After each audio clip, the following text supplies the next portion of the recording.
Hello dear students, welcome you all once again in the infinity classes Gorakhpur. आप सभी का infinity classes Gorakhpur में एक बार फिर से स्वागत है। Today we are going to study the linear magnification and derivation of linear magnification.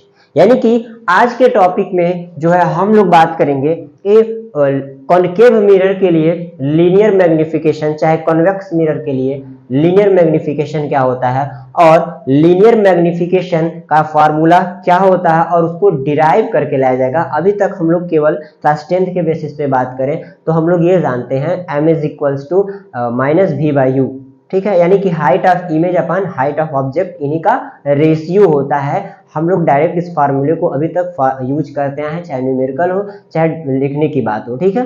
लेकिन आज जो है हम लोग उसको डिराइव करके देखेंगे कि वो एक्चुअल में आया कहाँ से है, ठीक। तो हमारा टॉपिक क्या होगा? Linear magnification. क्या होगा? Linear magnification. लीनियर मैग्निफिकेशन,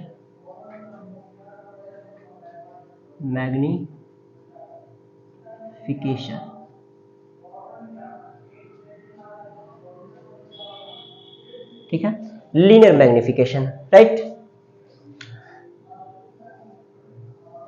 अब ये किसके लिए लीनियर मैग्निफिकेशन है? देखिए, लीनियर मैग्निफिकेशन चाहे वो कनकेव मिरर हो चाहे कन्वेक्स मिरर हो, दोनों के लिए आपका जो उसका डेफिनेशन होगा या जो स्टेटमेंट होगा वो क्या होगा? सेम होने वाला है। और बात करें डेरिवेशन में जो फार्मूला आपका निकल के आएगा वो भी दोनों के लिए क्या होगा? सेम आएगा। इस वजह से हमने क्या किया है कि केवल जो है हम लोग कनकेव मिरर के थ्रू जो है लीनियर मैग्निफिकेशन या मैग्निफिकेशन का फार्मूला डिराइव करेंगे।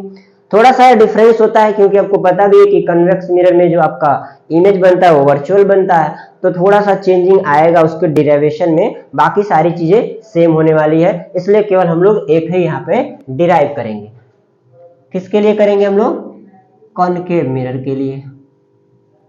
कॉनकेव मिरर के लिए,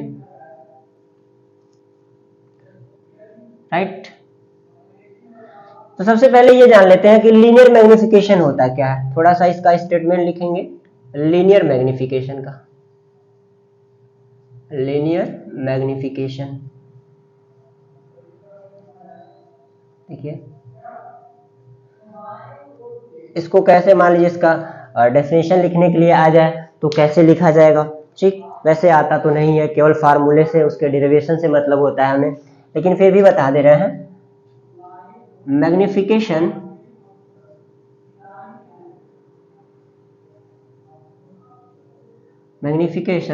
for the spherical mirror, spherical में दोनों आएगा, कनकेव और convex. For the spherical mirror, magnification for the spherical mirror can be defined as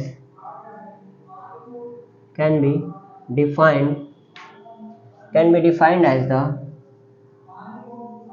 ratio of height of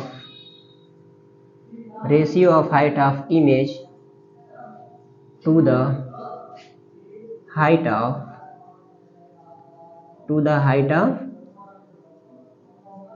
object, ठीक। लीनियर मैग्निफिकेशन या magnification क्या होता है स्फेरिकल मिरर के लिए? जो आपका ऑब्जेक्ट होता है और जो आपका इमेज होता है, इमेज के हाइट और ऑब्जेक्ट के हाइट का जो रेशियो होता है, जो अनुपात होता है, उसी को हम लोग क्या कहते हैं? Linear magnification. It is represented by, it is छोटा सा बिल्कुल आसान सा है, it is represented by small m, ठीक है। इसको जो है स्मॉल m से रिप्रेजेंट किया जाता है। अब टू प्रूफ, हमको देखना ये है कि हमें लाना क्या है, मतलब प्रूफ क्या करना है। टू प्रूफ, देखिए क्या प्रूफ करना है? हमें ये प्रूफ करना है कि m इज इक्वल टू होता है HI अपान HO, या हम लिखते हैं माइनस V अपान U। ये V अपान Q है, U क्या है? ये एक तरह से देखा जाए तो इमेज डिस्टेंस और ऑब्जेक्ट डिस्टेंस के लिए भी रिलेशन यहाँ पे बता दिया जाएगा। और ये क्या है? Height of image to the height of object के लिए रिलेशन बताया गया। समझ में आ गई बात? अब हमको क्या करना है कि फिर से वही मैंने पहले भी बताया था कि आप अगर ऑप्टिक्स पढ़ रहे हैं तो उसमें कई टाइम आपको क्या रे डायग्राम बनाना पड़ेगा। तो फिर से हम लोग एक बार रे डायग्राम बनाएंगे, ठीक है। रे डायग्राम बनाना धीरे धीरे आप लोग सीख भी जाएंगे। देखिए ये हमारे पास हो गया कॉनकेव मिरर, इसका आउटर साइड पॉलिश्ड होता है, ठीक है। ये फिर से प्रिंसिपल एक्सिस, ये हो गया आपका प्रिंसिपल एक्सिस। आपने क्या किया, एक ऑब्जेक्ट ले लिया, उस ऑब्जेक्ट का नाम आपने दे दिया ए बी। क्लियर। अब इस ऑब्जेक्ट से एक रे ऑफ लाइट बिल्कुल इसके पोल पे इंसिडेंट होगी। कहां इंसिडेंट होगी, पोल पे। आपको पता भी है फोर्थ रूल, इमेज फॉर्मेशन में रूल बताया गया था इमेज फॉर्मेशन के लिए, तो उसमें चौथा रूल ये था कि जब भी कोई रे ऑफ लाइट मिरर के पोल पे इंसिडेंट होती है तो वह जो है बिल्कुल क्या कहते हैं उसको, लॉ ऑफ रिफ्लेक्शन को फॉलो करती है। That means angle of incident I से अगर वो रिफ्लेक्ट हुई है तो एंगल ऑफ रिफ्लेक्शन आर से वो यहाँ पे इंसिडेंट हुई है तो वो रिफ्लेक्ट हो जाएगी। क्लियर हो गई इतनी बात, समझ में आ रही है इतनी बात। चलिए और दूसरा क्या करते हैं कि मान लीजिए हमने क्या किया, एक रे ऑफ लाइट और यहां से ऐसे डाल दिया, थोड़ा सा देखिएगा इसको।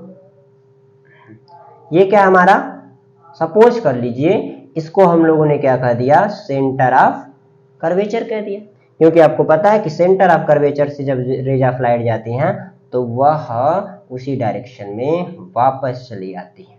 क्लियर। इमेज कहां बना, यहां दिख रहा है आपको। इमेज को मैं दूसरे मार्कर से यहाँ पे शो कर देता हूं आप लोग को। ये रहा आपका इमेज बन गया, इसका नाम दे दीजिए ए डैश और इसका नाम दे दीजिए बी डैश। ये इसके अपर्चर है, M1 है और ये M2 है। यहां तक किसी कोई दिक्कत नहीं, कुछ नहीं, ठीक। अब देखिए ये आपका जो है ये वाला है आपका हाइट ऑफ ऑब्जेक्ट है और ये जो बना है आपका हाइट ऑफ इमेज है। इतनी बात तो समझ में आ रही होगी, हाइट ऑफ ऑब्जेक्ट और हाइट ऑफ इमेज दिया हुआ है। इतनी बात क्लियर है। अब देखिए फिर से हमने बताया कि हम लोग इसमें पढ़ रहे हैं, पूरा का पूरा आपको मैथमेटिक्स मिलता जा रहा है। एक तरह से देखा तो ऐसे लग रहा है कि हम लोग ट्राइंगल पढ़ रहे हैं, चैप्टर जो ट्राइंगल है उस तरह से, ठीक। अब क्या किया जाएगा इसमें, टू प्रूव हमें m is equal to H I upon H O equal to minus B by U लाना है, ये हमको प्रूव करना है, यानी कि हमारा टारगेट ये है। अब हमारे पास देखिए दो ट्राइंगल है, एक है आपका ए बी पी और दूसरा है ए डैश बी डैश पी। इन दोनों को कंपेयर करते हैं, जरा देखते हैं क्या होता है, ठीक। In triangle A B P and A dash B dash P, अगर इन ट्राइंगल को हमको सिमिलर दिखाना है तो कैसे दिखा सकते हैं, ध्यान दीजिएगा।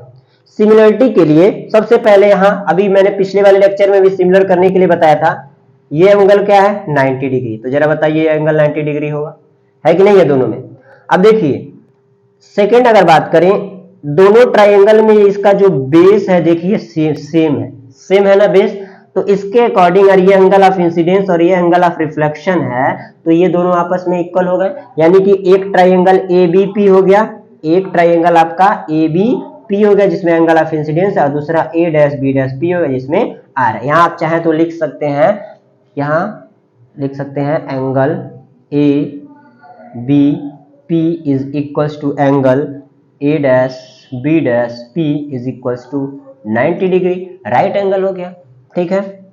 और यहाँ ये भी लिखा जा सकता है A P B, angle A P B is equals to angle B P आप बी पी, और इसको और थोड़ा सा आगे अगर बढ़ा दें बी पी ए डैश नहीं लेंगे हम लोग, बी पी इसको कुछ भी नाम दे दीजिए, एक्स नाम दे दीजिए मान लीजिए, तो बी पी एक्स भी कर सकते हैं, बी पी एक्स भी कर सकते हैं ऐसे, इज इक्वल्स टू क्या होगा, देखिए angle of incidence is equal to angle of reflection हो जाएगा, तो I is equals to R हो जाएगा कि नहीं हो जाएगा, यानी कि कॉमन है, ऐसे ना लिखिए, कॉमन है एक दूसरे से, ठीक है ना, क्या है कॉमन है, यानी कि I angle I is equals to angle R है, ऐसे समझ लीजिए, ठीक है। ये साइड की चीजें हैं सब, ठीक है ना, सिमिलरिटी के लिए। तो देखिए अब इसमें ये एंगल इक्वल हो गया इसके, अच्छा, इसमें ये एंगल इसके इक्वल हो गया, तो जाहिर सी बात है थर्ड एंगल अपने आप इक्वल हो जाएगा, ये इधर हो गया, ये इधर हो गया, यानी कि ये क्या हो गए, सिमिलर हो गए। अगर इनको पूरा को देखना है तो सिमिलर हो गए, सिमिलर ट्राइंगल हो गए कि नहीं हो गए। अगर ये सिमिलर है तो इनके कोरेस्पॉन्डिंग साइड का रेशियो जो होता है वो इक्वल होता है। दैट मीन्स अगर इस वाले में देखा जाए ABP में, तो AB देखिए AB upon A dash B dash, A dash B dash is equals to B से लेकर के P, B से लेकर के P तक अपान क्या हो जाएगा, B डैश P हो जाएगा, B डैश P हो जाएगा। अब थोड़ा सा इसको इधर लिख लेते हैं, क्या था हमारे पास, AB upon A dash B dash is equals to BP upon B dash P, यही ना है, बिल्कुल यही है। अब देखिए AB क्या है, ऑब्जेक्ट है, और ऑब्जेक्ट का क्या दिया है यहाँ पे, ऑब्जेक्ट का हाइट HO क्या होगा, HO upon A dash B dash, A dash B dash क्या है, इमेज का height is equals to BP क्या है, B से लेकर के P तक क्या होता है, अरे भाई जहां ऑब्जेक्ट है, ऑब्जेक्ट से पोल तक की दूरी क्या होती है, U होती है, और इमेज से पोल तक की दूरी क्या होती है, V होती है। अब थोड़ा सा साइन कन्वेंशन पे ध्यान देते हैं। हमने बताया था ना, साइन कन्वेंशन के लिए मिरर के राइट साइड में सब के सब क्या होते हैं, पॉजिटिव, और मिरर के लेफ्ट में सब क्या होते हैं, निगेटिव होते हैं। और एक चीज और बताया था, प्रिंसिपल एक्सिस के ऊपर जो होता है वो पॉजिटिव, और प्रिंसिपल एक्सिस के नीचे जो बनता है वो निगेटिव बनता है, ऐसा भी था। तो देखिए जो आपका ऑब्जेक्ट है वह प्रिंसिपल एक्सिस के ऊपर है, ठीक है, और ये प्रिंसिपल एक्सिस के नीचे है, यानी कि ये तो पॉजिटिव है लेकिन ये क्या हो जाएगा, नेगेटिव हो जाएगा। नेक्स्ट में ये U, ऑब्जेक्ट का डिस्टेंस नेगेटिव में मतलब राइट लेफ्ट साइड में है, और लेफ्ट साइड में क्या हो जाएगा, ये भी माइनस। और इमेज जो बना आपका, देखिए यहाँ पे इमेज बना है, तो यहां से यहां तक का डिस्टेंस क्या हो गया आपका, V हो गया, तो V क्या हो जाएगा आपका, यहां मैं लिख दे रहा हूं, यहां से आपका ये क्या था, U था, और यहां से लेकर के ये क्या है आपका V हो गया, ठीक, और V भी निगेटिव है, यानी कि ये भी निगेटिव है, ठीक। तो क्या होगा, ये कट गया, अब दोनों को ऊपर मतलब इसको भी ऊपर कर दीजिए नीचे, इसको भी ऊपर नीचे, मतलब दोनों को एक साथ किया जा सकता है, ऐसा नहीं है। जैसे मतलब अगर x/2 इक्वल टू 2/3 लिखा है तो आप 2/x इज इक्वल टू 3/2 लिख सकते हैं, उसी तरह से हम HI upon HO with minus sign is equal to V upon U लिख सकते हैं, राइट। आगे देखिए, अब इसी माइनस को इधर ट्रांसफर कर दीजिए, तो HI upon HO is equal to minus V upon U हो जाएगा।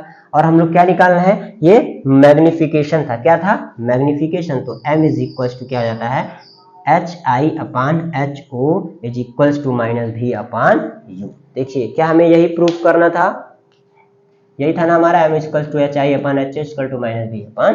देखिए कितना सिंपल सा जो है इसका डेरिवेशन था, जहां अब M क्या है यहाँ पे, M is equal to magnification है,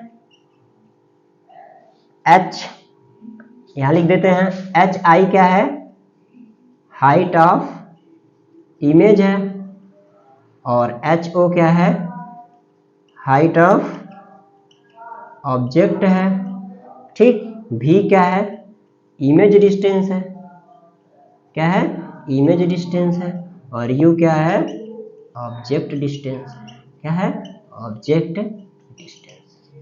तो ये था हमारा लीनियर मैग्निफिकेशन का कॉनकेव मिरर के लिए फॉर्मूले का डेरिवेशन। और इसी प्रकार से जो है आपका कॉन्वेक्स मिरर के लिए भी डेरिवेशन हो जाएगा, ठीक है। केवल आपको क्या आना चाहिए, रे डायग्राम अच्छे से बनाना आना चाहिए। अगर आपको रे डायग्राम समझ में आ गया तो आसानी से आप डेरिवेशन कर सकते हैं। तो आई होप आप सभी को ये लेक्चर पसंद आया होगा, साथ ही साथ ये शॉर्ट वे में आपको जो डेरिवेशन मैंने बताया वो भी अच्छा लगा होगा, और अच्छा लगा है तो प्लीज लाइक कीजिए। और मिलते हैं नेक्स्ट लेक्चर में, जिसमें हम लोग जो है मैग्निफिकेशन का और फार्मूला देखेंगे, लेकिन उसमें कुछ टर्म्स यानी कि दूसरे टर्म्स यानी कि F और U के टर्म्स में देखेंगे और F और B के टर्म्स में देखेंगे। तो के लिए thank you and take care.